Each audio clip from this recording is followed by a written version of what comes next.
Live షోకి తిరిగి స్వాగతం. ఇక అతిథుల పరిచయం. శ్రీ బోడకుంటి వెంకటేశ్వర్లు గారు శాసన మండలి సభ్యులు, టీఆర్ఎస్ సీనియర్ నేత, మా గతంలో ఎంపీగా కూడా పనిచేశారు. శ్రీ చెంగల్రాయుడు గారు ఏపీసీసీ ఉపాధ్యక్షులు, ఆంధ్రప్రదేశ్ కాంగ్రెస్ పార్టీ సీనియర్ నేత, శాసన మండలి సభ్యులు ఏపీ. అలాగే శ్రీమతి రోజా గారు చిత్తూరు జిల్లా వైఎస్ఆర్ కాంగ్రెస్ శాసనసభ్యురాలు, ఆ పార్టీ ముఖ్య అధికార ప్రతినిధులు ఒకరు. ఇక శ్రీ ఆకుల సత్యనారాయణ గారు శాసనసభ్యులు, భారతీయ జనతా పార్టీ సీనియర్ నేత, రాజమండ్రికి ప్రాతినిధ్యం వహిస్తున్నారు. ముందుగా ఈరోజు ఆసక్తికరమైన విషయాలు కొన్ని ఉన్నాయి. ప్రధానంగా రోజా గారు జగన్ తలుచుకుంటే ఎన్నోసార్లు సీఎం అయి ఉండేవారనంటే టీడీపీ నేతలు కేశవ్ ప్రభృతులు అసలు జగన్ జీవితంలోనే సీఎం కాలేరని చెప్పి అన్నారు. సో ఆ ఇష్యూ ఒకటి. అలాగే తాజాగా చంద్రబాబు గారు తీసుకున్న ఒక మంచి నిర్ణయం, ఇసుకను ఉచితంగా ఇచ్చేయాలని, లేకుంటే చాలా అప్రతిష్ట పాలవుతున్నాము, ఇదంతా గందరగోళంగా ఉందని వారు ఒక మంచి నిర్ణయం తీసుకున్నట్లుగా కనపడతా ఉంది. ఇక అదే సమయంలో అగ్రిగోల్డ్కు సంబంధించి మంత్రి పత్తిపాటి పుల్లారావు మీద ఒక కేంద్ర మంత్రి మీద కూడా ఆరోపణలు చేస్తూ ఒక పత్రికలో వార్తలు వచ్చాయి. వీటి మీద చర్చలో వెళదాం. ముందుగా సత్యనారాయణ గారు మీరు మాట్లాడండి. ఇసుక నిర్ణయం మంచి నిర్ణయంగానే కనిపిస్తోంది కదా, మీరేమంటారు? సత్యనారాయణ గారు. ఏదైతే ఇసుక బెటర్ లేట్ దెన్ నెవర్ అని ముందుగా చంద్రబాబు నాయుడు గారికి రాష్ట్ర ఏదైతే నిర్మాణ రంగంలో ఉన్న ప్రజానీకం తరపున నా ధన్యవాదాలు తెలియజేస్తున్నా. అలాగే భారతీయ జనతా పార్టీ తరపున కూడా నేను ధన్యవాదాలు తెలియజేస్తాను. ముఖ్యంగా ఒక మూడు నాలుగు రోజుల క్రితం నేను ఒక బహిరంగ లేఖ రాయడం జరిగింది ఆయనకి. చెప్పండి. ఎందుకంటే ఇసుక విధానంలో గత ప్రభుత్వంలోనే మేము మాఫియా చూసాం. ఆ మాఫియాకి 3 ఇంతలు 4 ఇంతలు మాఫియా ఇప్పుడు పెరిగింది. ఎట్టి పరిస్థితుల్లో కూడా అటువంటి పరిస్థితుల్లో ఇవాళ చంద్రన్న కానుక కింద ఇసుక ఫ్రీగా ఇస్తే చాలా మంచిదని చెప్పి నేను ఆ రోజు సూచించడం జరిగింది. ఎందుకంటే ఇవాళ రాష్ట్రానికి ఇసుకని ఒక ఆదాయ మార్గంగా చూడొద్దు. ఇది పూర్తిగా నిర్మాణ రంగానికి సంబంధించిన వ్యవహారం. సుమారు 52 వెరైటీ కూలీలు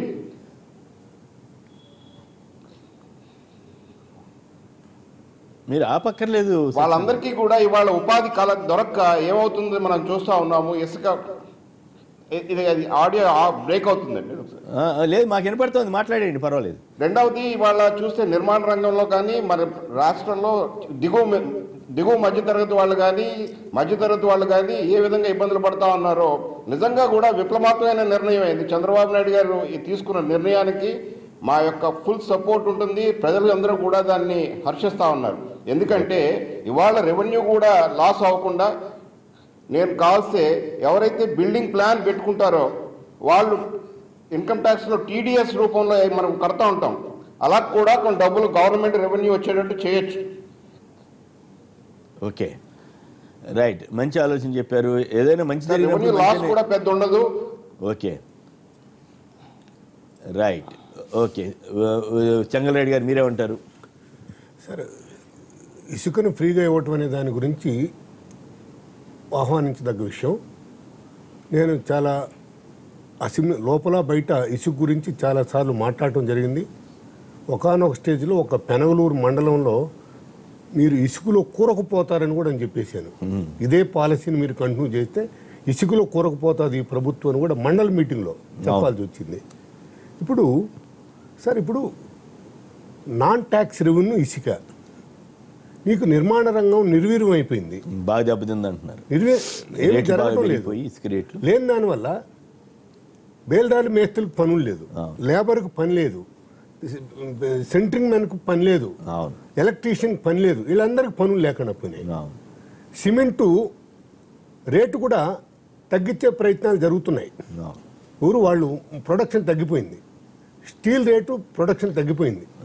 పైగా చంద్రబాబు గారు ఏమన్నారంటే ఆ రోజుల్లో ఇసుక అమ్మితే వచ్చే డబ్బు, అట్లాగే ఎర్రచందనం అమ్మితే డబ్బు, ఇదంతా వస్తే రుణమాఫీ అయిపోద్దని ప్రచారం చేసేవారు. ఇప్పుడు ఇసుకలో సర్టన్ పర్సంటేజ్ని కేటాయించారు. రైతు సాధికారిక సంస్థ కింద, మహిళా సాధికారిక చేస్తారు చెప్పేసి 500 తీసుకుంటే 300 రూపాయలు దీనికే పోయింది అనుకోండి. ఇది అక్కడ ట్రాన్స్పోర్టేషన్, లోడింగు, అన్లోడింగు, దీని పేరుతోనూ, తర్వాత సీసీ కెమెరాలు, ఎన్ని పెట్టి చేసేసారు. ఇంకా ట్రాన్స్పోర్టర్స్ డబ్బు కూడా ఇవ్వాలి. ఈ రోజు కూడా ట్రాన్స్పోర్టర్కు డబ్బులు ఇవ్వాలి గత సంవత్సరం నుంచి చేసిన వాళ్ళకు. ఇప్పుడు ఏం జరుగుతున్నదండి సార్, ఇక్కడ నీకు ట్యాక్స్ రావాల్సింది కాదు, ట్యాక్స్ రావటం ఇసుక వల్ల. నిర్మాణ రంగం పూర్తిగా పుంజుకుంటే నీకు ట్యాక్స్ ఎక్కువ వస్తుంది. బిల్డింగ్స్ మీద నీకు వ్యాట్ వచ్చా, సెస్ వచ్చా 11.5% వస్తుంది. ఇంకా ముందుకెళ్తే అన్ని సరే అవన్నీ ఎకనామిక్ గా జరిగేది జరిగిపోతుంది. ఇప్పుడు అంటే అప్రతిష్ట ఎక్కువ వచ్చింది అనేది 150 పాళ్ళు అప్రతిష్ట పాలైనారు. ఖజానాకు ట్యాక్స్ రూపంలో రావాల్సింది రాలేదు. నాన్ ట్యాక్స్ రూపంలో నీకు ఒక 700 కోట్ల రూపాయలు వచ్చుండొచ్చు. ట్యాక్స్ రూపంలో నీకు 7,000 కోట్ల రూపాయలు చునిందంటో 50% కూడా రాలా. కాబట్టి వేరీ చేసుకున్నారు. అంటే మనకు ట్యాక్స్ రూపంలో రావాల్సింది తగ్గిపోయింది. నాన్ ట్యాక్స్ ఉదాహరణ సార్, రివర్ బెడ్ లో నుంచి ఇసుకెళ్ళాలా, నీకు డీజిల్ కన్జంప్షన్ పెరగాల. డీజిల్ కన్జంప్షన్ పెరగాలంటే నీకు 12 రూపాయలకు దొరికే డీజిల్ మనం 52 రూపాయలకు అమ్ముతున్నాం వేరే డీజిల్. కాబట్టి ఇక్కడ ట్యాక్స్ తగ్గిపోయింది. ఇప్పుడు పుంజుకుంటుంది. అంతో ఎంతో చెరువులకు నీళ్ళు వచ్చాయి, ఇల్లు కట్టుకోవాలనే ఆలోచనతో ఇల్లు ఉండారు. ఇంకా పుంజుకునే పరిస్థితుల్లో చేయాలి. పనిలో పనిగా సిమెంట్ మీద కూడా అదే కన్నా చేస్తే మంచిది. సిమెంట్ను కూడా నువ్వు తగ్గించగలిగితే నిర్మాణ రంగం పూర్తవుతుంది, నిర్మాణ రంగం పుంజుకుంటుంది. ఈ సోకాళ్ళు ఈ గృహ నిర్మాణం మీద ఆధారపడి ఉన్నటువంటి కార్మికులకు అందరికీ పని కల్పించిన వాళ్ళు అవుతారు. పని కల్పించిన దానివల్ల ఎత్తుక్కోవాల్సిన పని లేదు. ఇతర రాష్ట్రాలకు పొరుగునున్న రాష్ట్రాలకు పనుల కోసం వెళ్ళిపోతున్నారు అంతా. ఆ పరిస్థితి తగ్గుతుంది. అంతే కదా. ఫైనల్ గా మీ తెలంగాణలో కూడా మారుస్తారా వెంకటేశ్వర గారు? ప్రధానంగా ఇప్పుడు ఆంధ్రాలో ఎందుకు చేశారు అనే దానికి మన చెంగల్రాయుడు గారు కూడా కొంత వివరణ ఇచ్చాడు. వాస్తవంగా కూడా వారు చెప్పింది వాస్తవం. ఏంటంటే అక్కడ బాగా ఇసుక మాఫియా దందాలు చేస్తుంది, ఒక గుత్త పెత్తందారి విధానాన్ని అక్కడ అమలు చేస్తుంది అనేది బాగా ఆఫీసర్ల మీద దాడులు చేయడము, చాలా చాలా సంఘటనలు చెప్పుకోలేని విధంగా ఇవాళ అక్కడ నిర్మాణ రంగం పూర్తిగా నిలిచిపోయింది. అది వాళ్ళు సమీక్షించుకొని ఒక పక్క పత్రికలన్నీ కూడా బాహటంగా రాస్తా ఉన్నాయి, ఇసుకల బాగా మాఫియా జరుగుతుంది అనేది ప్రభుత్వానికి చెడ్డ పేరు వచ్చింది.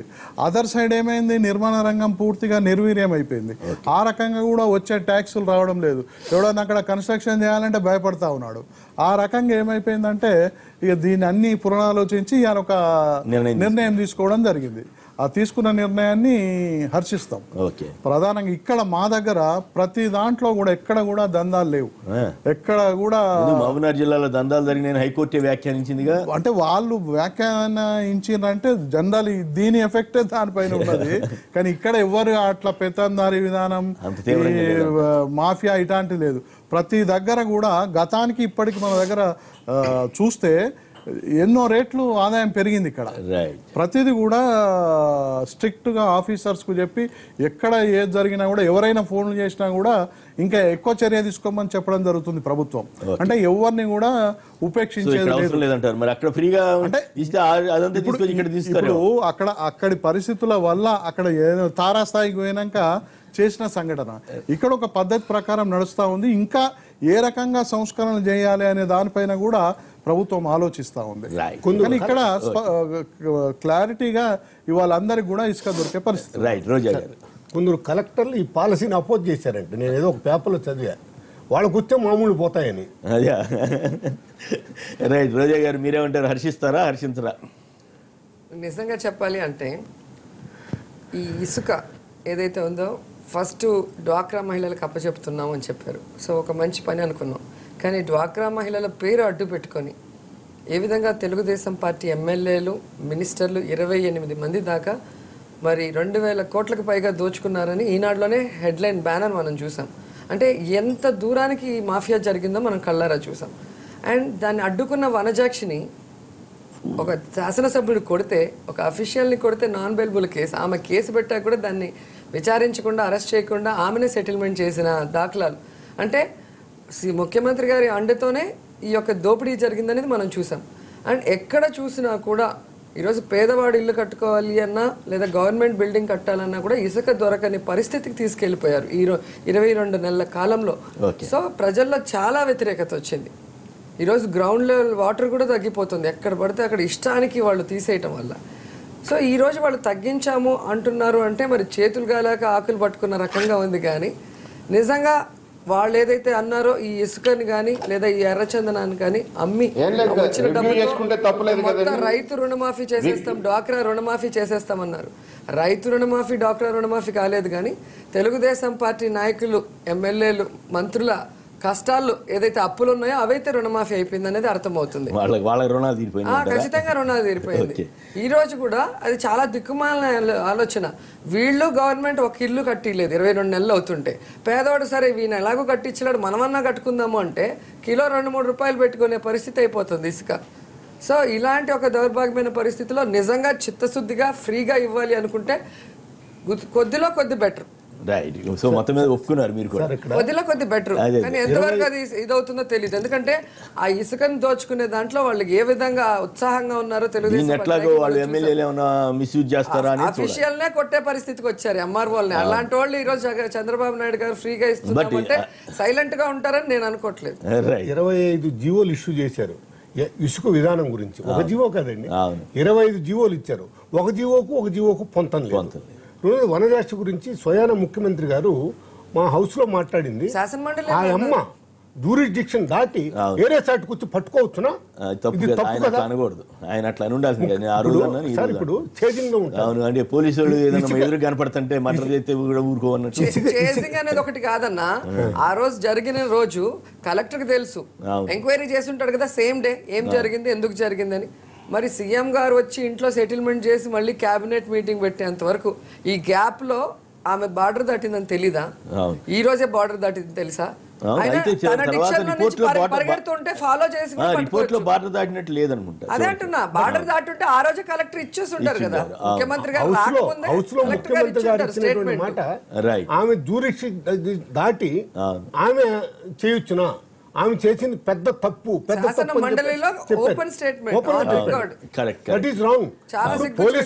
మంచి నిర్ణయం తీసుకున్నారు కదా చంద్రబాబు గారు. దాన్ని ఇంప్లిమెంట్ చేయాలి కదా వాళ్ళ మంత్రులు కానీ ఎమ్మెల్యేలు కానీ. ఇప్పుడు మా వరకు మేము మంచి నిర్ణయం అయినప్పుడు ఖచ్చితంగా మంచిదని చెప్పాలి కదా సార్. మీరు కాదు, మేము కూడా మంచి నిర్ణయం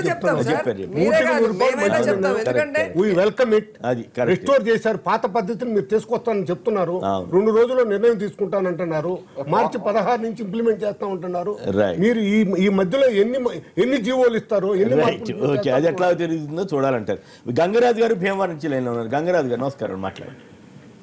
గంగరాజు గారు నమస్కారం, మాట్లాడండి. సార్ అక్కడ ఉన్న వాళ్ళందరికీ నమస్కారం అండి. నమస్కారం అండి. సార్ ఇప్పుడు ఇసుక గురించి మాట్లాడుతున్నారు కదా సార్. అవును, గత 2 సంవత్సరాల నుంచి ఇసుక ఆయన ఫుల్ గా దోచేసుకొని ఇప్పుడైతే ఫ్రీగా ఇస్తాం అని చెప్పారు. గత 2-3 నెలల నుంచి ఫిబ్రవరిలో ఇస్తాం, జనవరిలో ఇస్తాం అని చెప్పి అలా నెట్టుకుంటూ వచ్చారు. ఇప్పుడు ఫుల్ గా సంపాదించుకున్నారు వాళ్ళ నాయకులు, వాళ్ళు అందరూ బాగా సంపాదించుకున్నారండి. ఫుల్ గా సంపాదించుకున్నారు, ఎక్కడెక్కడ దోచేసుకున్నారు. ఈ వెస్ట్ గోదావరి చుట్టుపక్కల ఉన్న అన్ని ర్యాంపులు ఆఫ్ చేసి ఒకే ఒక ర్యాంప్ 2 ర్యాంపులు ఇచ్చి వాళ్ళ వరకు మాత్రం బాగా వాడుకున్నారు సార్. ఇక్కడ నిర్మాణ రంగం ఎంత దారుణంగా అయిపోయిందంటే అంత దారుణంగా. శంకుస్థాపన చేసి ఉన్న ఇల్లు కూడా చాలా వరకు కూడా ఆగిపోయి ఉన్నాయి సార్.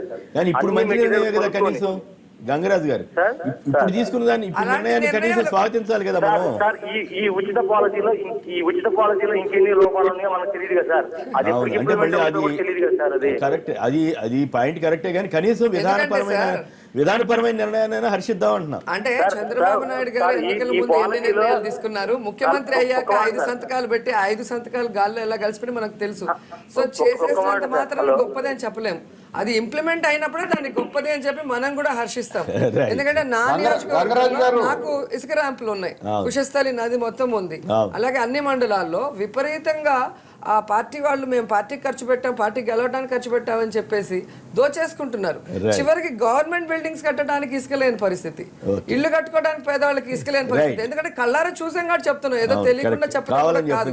కాబట్టి ఏదో స్టేట్మెంట్ ఇచ్చేసి ఆ చెడ్డ పేరుని తుడిచేసుకుందామంటే కరెక్ట్ కాదు. దాన్ని ఇంప్లిమెంట్ చేసి సక్సెస్ఫుల్ గా ముందుకెళ్తే ఎవరైనా అభినందిస్తారు. Right, okay. సత్యనారాయణ గారు కంప్లీట్ చేయండి, మాట్లాడు. సత్యనారాయణ గారు, ఏదైతే గతంలో జరిగినవి మంచి కాదనే ఉద్దేశంతోనే ఒక పాలసీని రివ్యూ చేసుకున్నప్పుడు పాలసీ రివ్యూ చేసుకుని తప్పకుండా దాన్ని ప్రాపర్గా ఇంప్లిమెంట్ చేయడానికి మన ఇన్పుట్స్ కూడా ఇవ్వాలండి. ఇవాళ ప్రతిపక్షం కావచ్చు, కాంగ్రెస్ కావచ్చు, వైఎస్ఆర్సీపీ కావచ్చు, ఎవరైనా సరే let them give the all the inputs. నేను అనేది ఏంటంటే నేను మిత్రపక్షంలో ఉండి కూడా ఈ పద్ధతి బాగలేదు అని బహిరంగ లేఖ రాశాను. వైఎస్ఆర్సీపీ ఎమ్మెల్యే రాయలా, ఎవరును లేదా కాంగ్రెస్ వాళ్ళు రాయలా, మేము మిత్రపక్షాన ఉండి కూడా మేము రాసాం. ఎందుకంటే భారతీయ జనతా పార్టీ మొట్టమొదటి నుంచి కూడా ఏదైతే గతంలో కాంగ్రెస్ ప్రభుత్వం ఉండగా 14,000 వైజాగ్ లో ఇసుక ఉన్నది, ఇవాళ 40,000 రూపాయలు అయ్యింది. సత్యనారాయణ గారు, కాంగ్రెస్ మేము ముందు నుంచి కూడా రివ్యూ చేసుకుంటే we should welcome it. Sir Congress వాళ్ళు చేయలేదన్నద్దు, హౌస్ లో ముఖ్యమంత్రి గారిని స్వయంగా అడిగింది మేమే,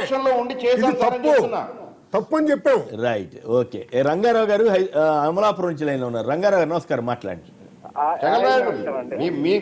మీరు మైనింగ్ లో మీరు ఫస్ట్ నుంచి కూడా గైడ్ చేస్తా ఉన్నారు sir. Definitely your experience should be taken into consideration. Okay, okay. అట్లా ఆ పరిస్థితి ప్రభుత్వాల్లో ఏడుందిలే కానీ రంగారావు గారు అమలాపురం నుంచి లైన్ లో ఉన్నారు. రంగారావు గారు నమస్కారం, మాట్లాడండి. నమస్కారం అండి. ఇప్పుడండి ఇప్పటిదాకా ఏం జరిగిందంటే అండి, గవర్నమెంట్ కు కొంత డబ్బు పోయి తెలుగుదేశం వాళ్ళకి ఎక్కువ డబ్బు పోయిందండి. ఇంకా గవర్నమెంట్ కు పోదండి, ఇంకా అంతా తెలుగుదేశం జేబుల్లోకి వెళ్తుందండి. ఇంకా ఇప్పుడు ఫ్రీ అండి, ఎవరు బలవంతులైతే వాడే ఇస్తలోకుంటాడండి. ఇప్పుడు ఆ ప్రాబ్లం వస్తుంది, ఎవరు బలవంతులైతే మామూలు ప్రజలకు ఎవరికి ఇస్తూ దొరకదండి. మీరు మర్చిపోండి, ఇంకా ఫ్రీ ఇస్తారంటే ఆ తెలుగుదేశం వాళ్ళకి ఇవ్వడమేనండి, ఎమ్మెల్యేలకు తెలుగుదేశం నాయకులకు ఇవ్వడమేనండి. ఫ్రీ అంటున్నారు కదబ్బా, ఫ్రీ అంటున్నారు కదా, అయినా కూడా మీరు నమ్మరా? రంగారావు గారు ఫ్రీ అంటున్నా నమ్మరా అంట? నమ్మకాలు పోయిన తర్వాత నమ్మలేకపోతున్నా. రోజా గారు చెప్పండి, ఫ్రీ అన్నా కూడా వాళ్ళు తెలుగుదేశం వాళ్ళే దోచుకుంటారని వారు అంటున్నారు, అట్లా అవకాశం ఉంటుంది? అదేగా నేను చెప్తున్నాను. ఇప్పుడు చంద్రబాబు నాయుడు గారు ఏ ఒక్క వాగ్దానం చేసినా దాన్ని సక్సెస్ఫుల్గా ఆయన ఎప్పుడు ఇంప్లిమెంట్ చేయలేదు. అండ్ ఫస్ట్ సంతకాలు ఏవైతే 5 పెట్టాడో అవి కూడా ఇంతవరకు ఇంప్లిమెంట్ కాలేదు. కాబట్టి ఈ రోజు ఏదైతే ఫ్రీ అన్నాడో ఆ ఫ్రీ కూడా టీడీపీ వాళ్ళకి సంబంధించిన వాళ్ళకే వచ్చే విధంగా చేస్తాడు తప్ప ఇంకేం ఉండదు. ఎందుకంటే డ్వాక్రా మహిళల్ని పేరు చెప్పి అడ్డు పెట్టుకొని వాళ్ళకి కూలీ వేసేసి మొత్తం డబ్బు వీళ్ళు దోచుకున్నారు. ఇప్పుడు ప్రధానంగా ఉంటే మాత్రం ఇంకా ఎక్కువ దోచుకుంటారు తప్ప. ఆయన ఏదైతే కాలర్ మాట్లాడిండో ఇప్పుడు మనకు కూడా సందేహం రాలేదు. ఆయనకు అక్కడ వచ్చిందంటే ఇది పునరాలోచించాల్సిన విషయం. అక్కడ ఉన్న లోకల్ ఉన్నటువంటి ఇబ్బందులు ఉన్నాయి కాబట్టి ఇవాళ ఆయనకు అనుమానం వస్తా ఉంది. ఇవాళ ఫ్రీ చేసినా కూడా బడుతున్నదే బర్రె అన్నట్టు ఎవడైతే బలవంతుడు ఉన్నాడో వాడే దోచుకోపోతాడు. సామాన్యులకు ఎవరైతే నిజంగా వచ్చే వాళ్లకు రాకుండా పోతుందేమో అనే ఆందోళన కూడా ఆయన వ్యక్తం చేస్తున్నారు. ఇది ఎప్పుడైతే అమలు జరుగుతుందో అప్పుడు తెలుస్తుంది. ఎక్కడ ఉన్నాయో వాళ్ళకి అందరికీ కూడా దాని గురించి తెలుసు. 10 లోట్లకు అనేసి ఒక స్లిప్ ఇస్తారు, దాని మీద డేట్ వేయరు. మొన్నటి వరకు కూడా చెప్పేది పోయినా మనం కంప్లైంట్ ఇస్తే ఎస్ఐ రాడు, ఎంఆర్ఓ రాడు. అదే వేరే వాళ్ళు ఎవరైనా ఒక పేదోడు ఆడేదో గుడిసె కట్టుకోవాలని ఒక ట్రాక్టర్ తెచ్చే లోపల అందరూ వచ్చి పడిపోతారు, సీజ్ చేసేస్తారు. సీజ్ చేస్తే 30,000 కట్టాలంటారు. ఆ విధంగా వారి ఉత్సాహం చూసాం. సో డబ్బు మినిమం ఉన్నప్పుడే ఇలా దోచుకున్నారు, ఫ్రీగా ఉంటే ఇంకెంత దోచుకుంటారు అనేది మనం చూసుకోవాలి. కానీ మరి ఏదో ఒక పాలసీ రావాలి కదా, మంచిదే కదా, ఇంప్లిమెంట్ చేయడంలో స్ట్రిక్ట్ గా ఉండాలి. రోజా గారు ఇసుక దాచుకునేది కాదు, ఫ్రీగా చేసిన రోజున దోచుకోవటం అని చెప్పారు. ఏదైతే ఇసుకని ఫ్రీ చేసిన రోజున ప్రజల్లో చైతన్యం ఉంటే మీరు అన్నట్టుగా మాఫియాకి ఆస్కారం లేదు. గతంలో కూడా నగిరిలో మాకు ఆ ఇసుక ప్రాబ్లం తెలుసు కాబట్టి మేము చెప్తున్నాం. నాకు పర్సనల్ గా ప్రాబ్లం ఉంది. తమిళనాడుకి, బెంగళూరుకి, కర్ణాటకకి ఉన్న శాసనసభ్యుడు దోచుకుపోవటం వల్ల ప్రజలు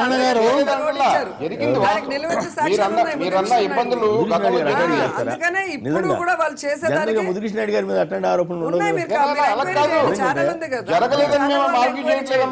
ఎంత బ్యాడ్ నేమ్ వచ్చిందో, ఏ విధంగా ఈసారి ఓటింగ్ జరిగింది, ఎన్ని గొడవలు జరుగుతున్నాయి.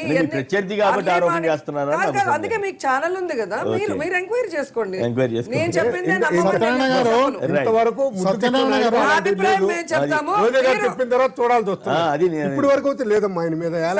మా నియోజకవర్గంలో వాళ్ళ ఎవరైతే ఉన్నారో వాళ్ళని పంపించి ఎంక్వైరీ చేయించండి.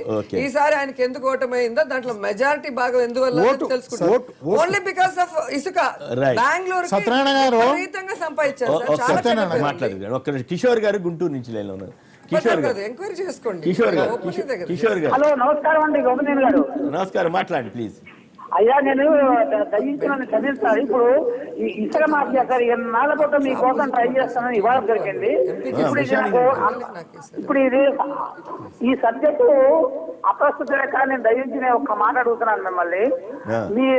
మీ ఛానల్స్ చాలా బాగా ఇది చేస్తున్నాయి, ప్రజెంట్ దీని మీద చేస్తున్నాయి.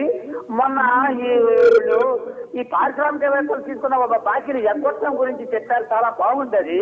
మీరు ఏం చేస్తారంటే దయించి ఉదయం 1 గంట 1 నిమిషం, మళ్ళా సాయంత్రం 1 నిమిషం, ఎవరైతే డిఫాల్టర్స్ ఉన్నారో వాళ్ళ పేర్లు కనుక చేస్తే వాళ్ళు సిగ్గుబడి కడతారు. కొన్ని వేల కోట్ల మంది పోతున్నది ఈ ఇసుక మాఫియాను. ఇవేంటండి అది దేనికదే లెక్కలు కదా, దేనికదే లెక్కలు కదా. ఇప్పుడు కాదుగా చంద్రబాబు గారు ఉచితంగా ఇస్తున్నారు, దాని మీద మంచి నిర్ణయం అనుకుని చర్చ నడుపుతున్నాము. అది నడపొద్దంటే ఎట్లా? దీనికి మీ సలహా ఒకటి. Okay, right. ఇక చెప్పండి, కంప్లీట్ చేయండి. రైట్, మీరు సత్యనారాయణ గారు, ఎమ్మెల్యే గారు అడగండి. ప్రధానంగా ఈ యొక్క టాపిక్ ఇప్పుడు మనం మాట్లాడుతుండగా ఒక కాలర్ వెలుపుచ్చిన సందేహం ఇది. ఆ సందేహంలో ఏం చెప్తా ఉన్నాడంటే, రేపు ఇసుక ఫ్రీ చేసినా కూడా బలవంతులే తోడుకపోయే అవకాశాలున్నాయి, ప్రధానంగా తెలుగుదేశం ఎమ్మెల్యేలు తెలుగుదేశం నాయకులే తీసుకుపోయే పద్ధతి ఉన్నదని అంటున్నారు. అయితే దీనిపైన ఏంటంటే మీరు లెటర్ రాశారు, చాలా బాగుంది, కానీ అది ఇంప్లిమెంటేషన్ చేసే బాధ్యతలో కూడా మీరు భాగస్వాములు కావాలని నా యొక్క సూచన. దీనికి ఆల్ పార్టీ మీటింగ్ పెడితే ఉత్తరోత్తి జరగకుండా ఉంటుంది సార్. అంటే అసలు అక్కడ ఆల్ పార్టీ మీటింగ్ పెట్టడమే అసలు కేబినెట్ కి చెప్పాలా? ఇప్పుడు ఇదో సత్యనారాయణ గారు ఒక్క నిమిషం వినండి. నిన్న 9 గంటలప్పుడు గంటా శ్రీనివాస్ గారు, సుజాత గారు ఇన్ని టెండర్లు ఖరారు చేసేసాం, ఇన్ని టెండర్లకు మేము ఇసుకిస్తున్నాం, ఇసుకు సంబంధించింది 500 దాటినాం అని నేను చెప్పేశారు. రాత్రి 10:30 కల్లా ఫ్లాష్ న్యూస్ లో ఇది వచ్చింది. కేబినెట్ కూడా తెలీదు. ఇంకా ఆల్ పార్టీ మీటింగ్ ఏం పెడతారని మీరు మీ ప్రశ్న పెడితే వాళ్ళకి సలహాలు ఇస్తాం అంతే.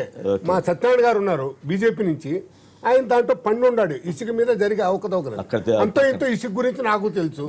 మాలో సలహాలు తీసుకుంటే ప్రభుత్వానికి మంచి పేరు వస్తుంది, చెడ్డ పేరు వస్తుంది, బీదలకు ఇసుక. ఇవాళ రేపు ఆ పరిస్థితి లేవు కదా. సుబ్బారావు గారు పిడుగురాళ్ళ నుంచి. సుబ్బారావు గారు నమస్కారం అండి, మాట్లాడండి. కొమ్మినేని గారు నమస్కారం అండి, మాట్లాడండి. ఇప్పుడు సత్యనారాయణ గారు ఇన్పుట్స్ ఇవ్వమని చెప్పేసి అంటున్నారు ఆయన. అవును, ఒక్క ఇసుక మాఫియా ఒకటే కాదు సార్, ప్రతి ఒక్క విషయంలో కూడా తెలుగుదేశం నాయకులు తప్ప మిగిలిన వాళ్ళకి ఎవరికి కూడా అవకాశం లేని పరిస్థితి పల్లెల్లో ఉంది సార్.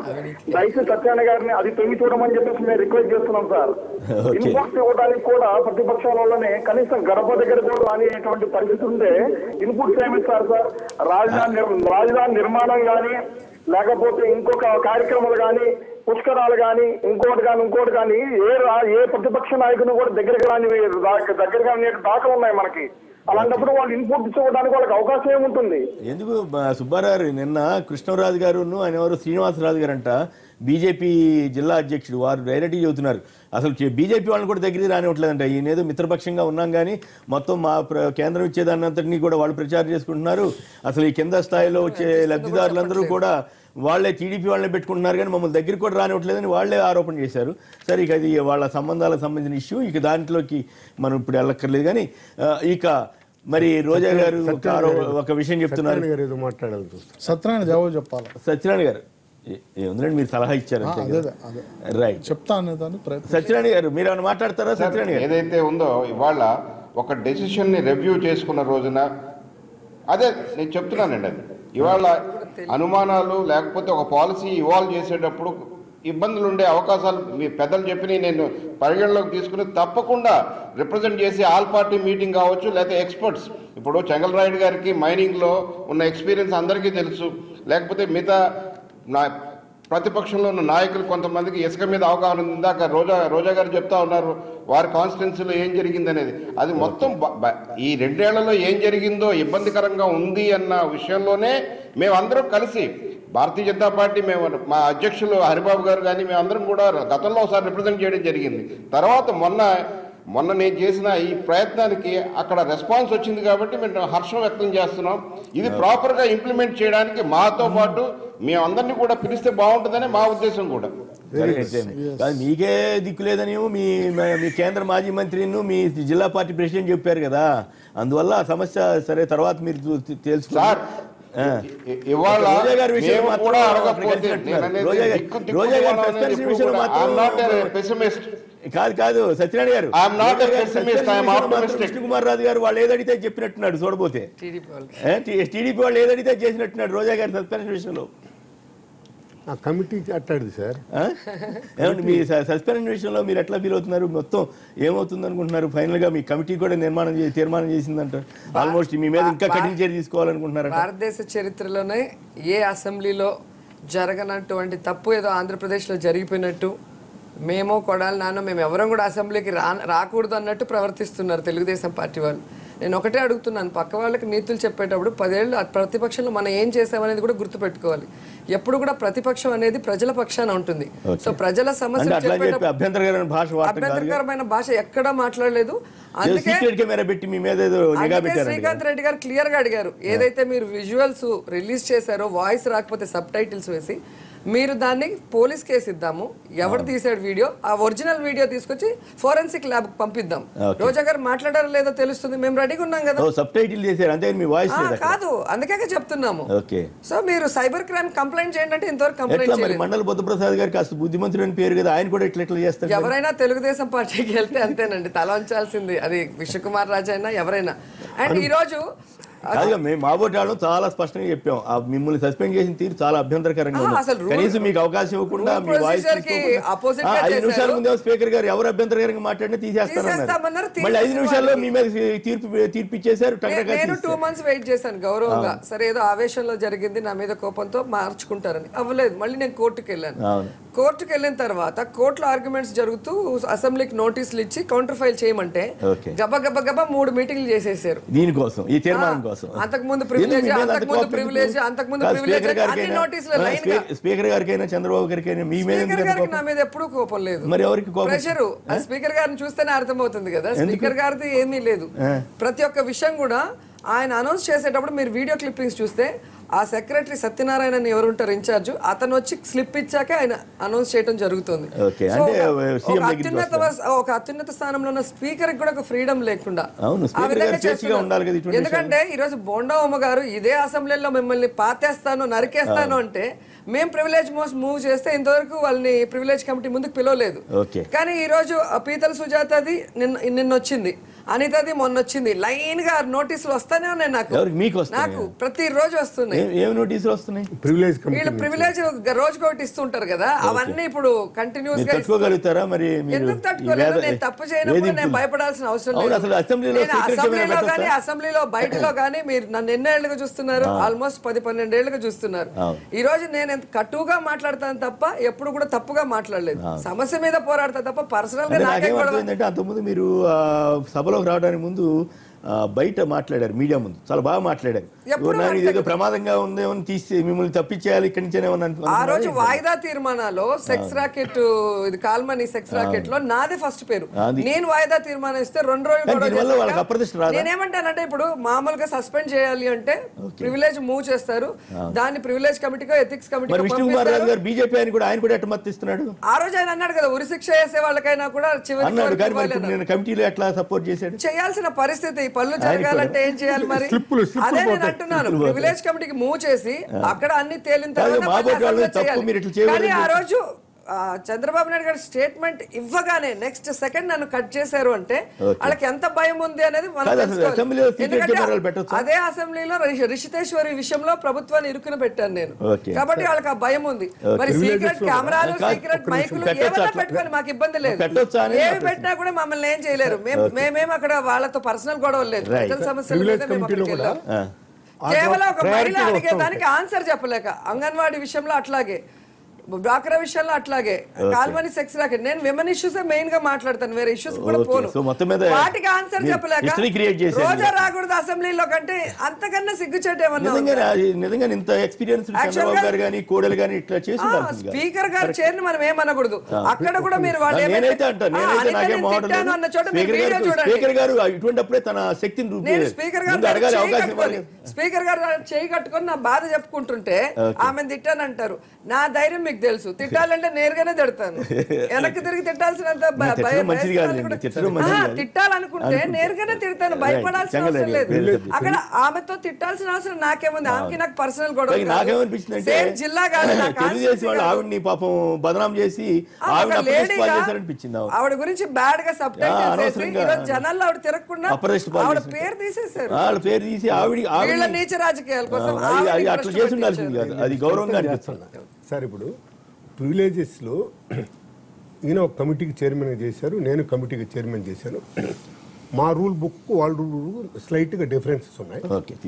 ఫస్ట్ ఏదైతే ప్రివిలేజ్ వచ్చిందో దాని మీద మాట్లాడాలి. ఇది ఎన్నో ప్రివిలేజ్ మోషన్ 15, 20, 1, 2, 3, 4, 14 వదిలేసి 15వ దాన్ని తీసుకోవటం వాళ్ళ ఇంపార్టెన్స్. అంత భయం ఏంటి రోజా?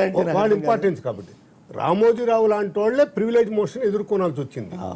పెద్దల సభలో గలాటాని, పెద్దల సభలో పెద్దలు గద్దలు పదాలు ఉపయోగించిన దానివల్ల ఆ విషయంలోనే రద్దు అయిపోయింది. కౌన్సిల్ కూడా తర్వాత అరెస్ట్ వారెంట్ ఇష్యూ చేశారు, స్టే తెచ్చారు. విజయరామారావు గారు పోయినారు అరెస్ట్ చేసేదానికి. లేదు, అక్కడికి వెళ్ళి స్టేజ్ ఓడిపించగానే వచ్చేసారు. వెళ్తే ఉండండి ఇస్తానని చెప్పేసి చూపించారు ఆయన. అంతవరకు ఆగి తీసుకొని వచ్చాడు.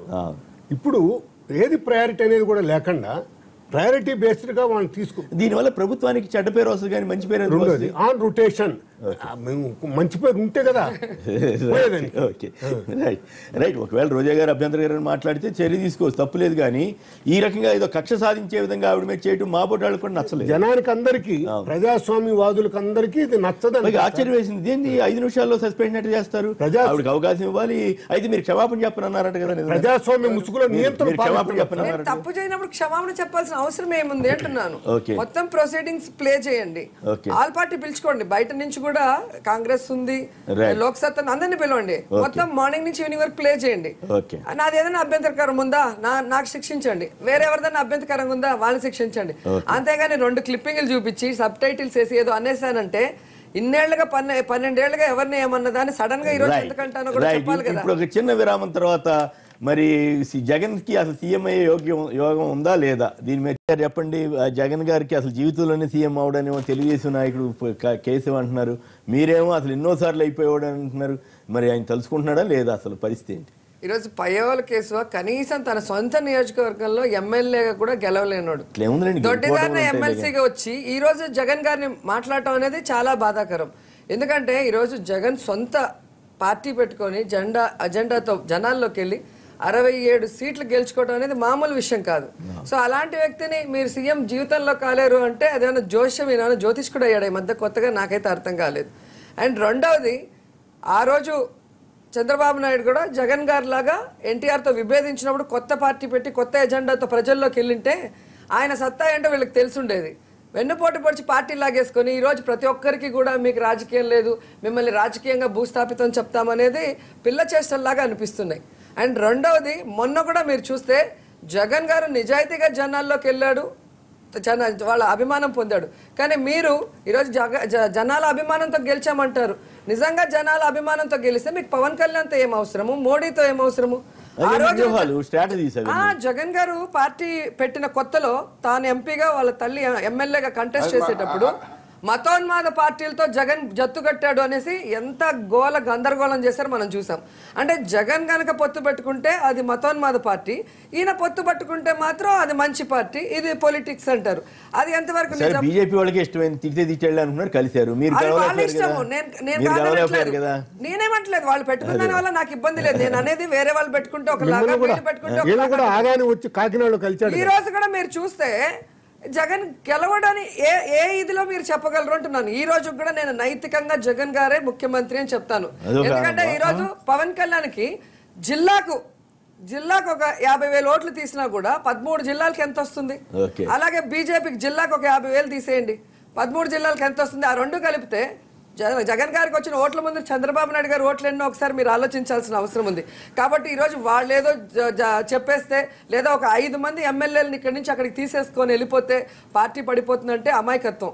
ఎందుకంటే గతంలో మనం చూసాం, చంద్రబాబు నాయుడు గారు ప్రతిపక్షంలో ఉన్నప్పుడు దాదాపుగా 32 మంది ఎమ్మెల్యేలు వెళ్ళిపోయారు. కానీ ఏమైంది? అలాగే మీరు చూస్తే చిరంజీవి గారు తన సొంత పార్టీని మొత్తం తీసుకెళ్లి కాంగ్రెస్లో కలిపేశారు. ఏమైంది? సో 5-6 మంది పోతే పార్టీ సమూలంగా నాశనం అయిపోతుంది అనుకుంటే అది వాళ్ళ అమాయకత్వం. కాబట్టి ఈ రోజు ఉన్న 85 to 90% ఎమ్మెల్యేలు కొత్త వాళ్ళు.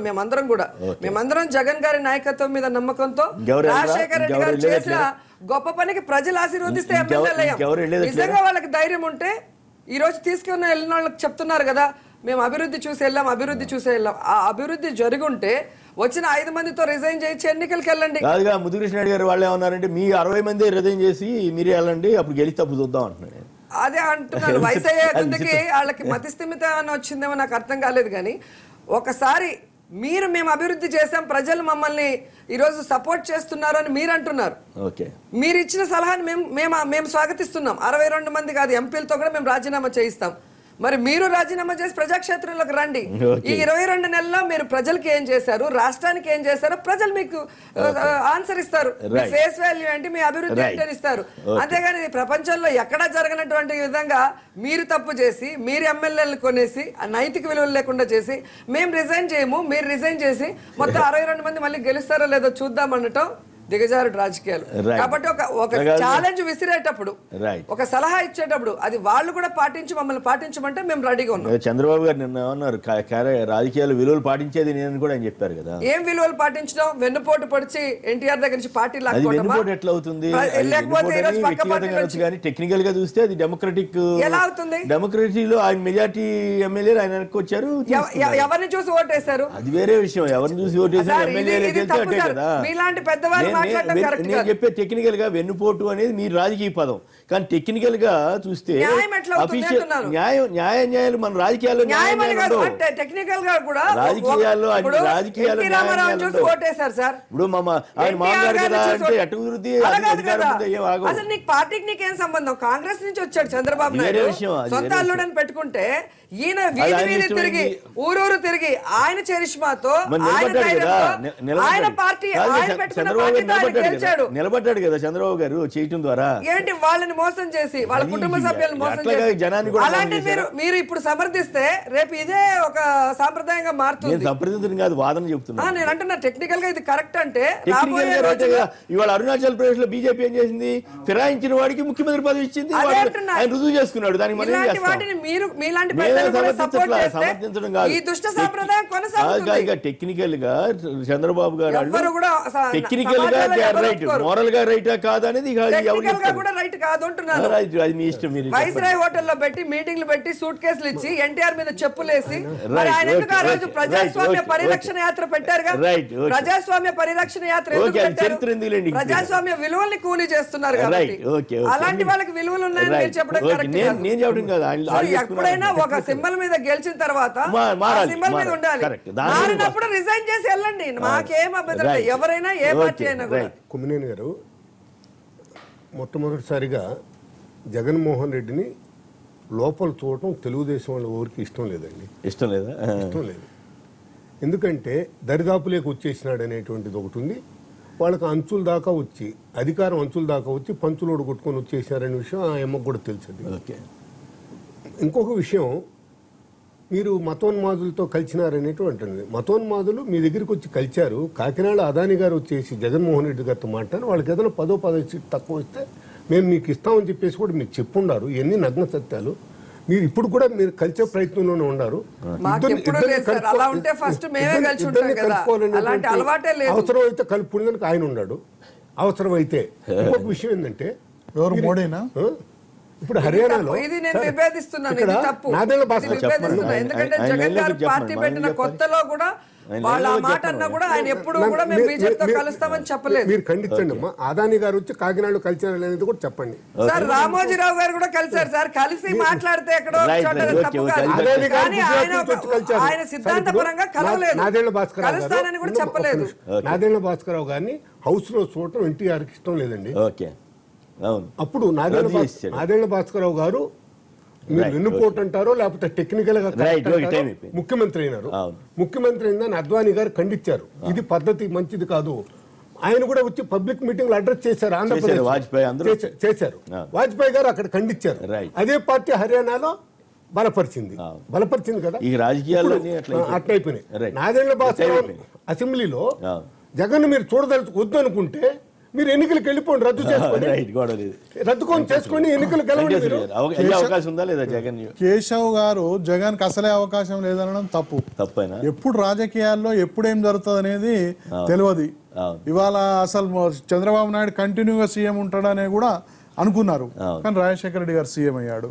ఆ తర్వాత సెకండ్ టర్మ్ కూడా అయ్యాడు.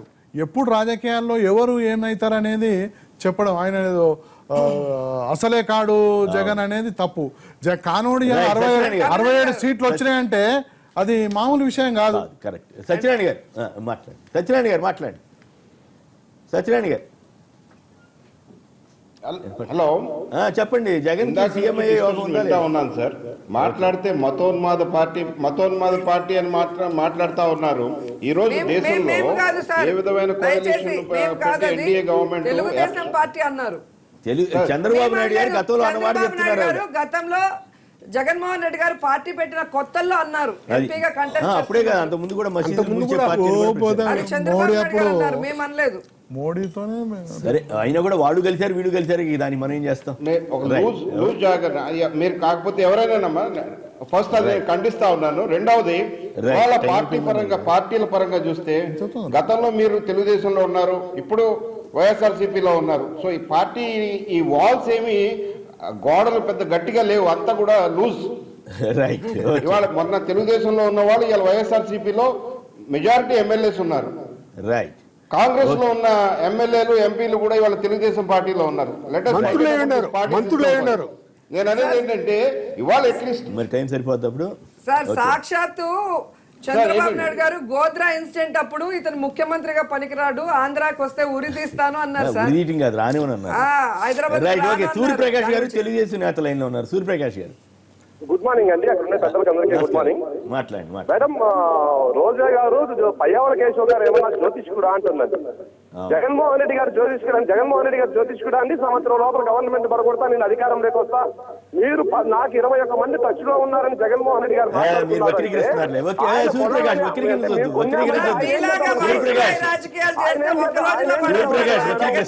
వైఎస్ఆర్ కాంగ్రెస్ పార్టీలో ఉండి మీరు నీతులు చెప్తే వేయడానికి ఎవరు సిద్ధంగా లేరండి. హోటల్ రాజకీయాలు చేస్తే ఒక్క రోజు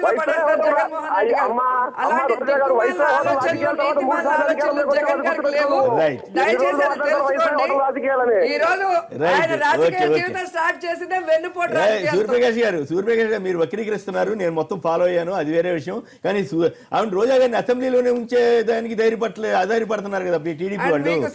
దానికి కూడా మీరు సమాధానం చెప్పాలి. నాకు చాలా గౌరవం ఉంది. ఈ రోజు నేను ఒకటి చెప్పాలనుకుంటున్నా. ఎన్టీవీలో వాళ్ళు వెళ్ళిపోతున్నారు వీళ్ళు వెళ్ళిపోతున్నారు అని వేస్తున్నారు. సో ఏదైనా వేసుకోనండి, కానీ మీ ఛానల్ కి ఒక విలువ ఉంది, మాకు గౌరవం ఉంది.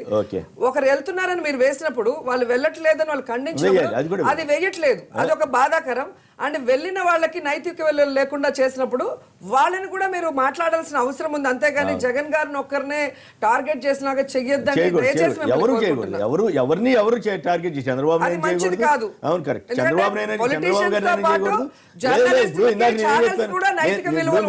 మీరు ఎన్టీఆర్ ఇది ఎపిసోడ్ చెప్పినప్పుడు నేనేం చెప్పాను, టెక్నికల్ గా తప్పు కాదండి అని చెప్పాను. మోరల్ గా అంటారు కరెక్టే, దాంట్లో అనుమానం. కానీ నైతిక విలువలు అంటే మీరు రాజకీయ నాయకులు ఒప్పుకున్నారా? మమ్మల్ని కూడా తిడుతున్నారు. మేము చేస్తున్నావా లేదా? ఇంత ధైర్యంగా మీ సస్పెన్షన్ తప్పు అని ఎన్నిసార్లు వాదించిన వ్యక్తి ఏకైక వ్యక్తి అడుగుతున్నాను నేను ధైర్యంగా. కొంచెం అలాంటివి కూడా వేయాలి, వెళ్ళము అన్న వాళ్ళు కూడా వేయాలి. రైట్. ఓకే. వెంకటేశ్వర్లు గారు, మన చెంగల్రెడ్డి గారు, రోజా గారు, ఆకుల సత్యనారాయణ గారు, సూర్యప్రకాష్ గారు, అందరు కూడా ధన్యవాదాలు. ఇది నేటి వార్తా విశ్లేషణ కార్యక్రమం. నమస్కారం.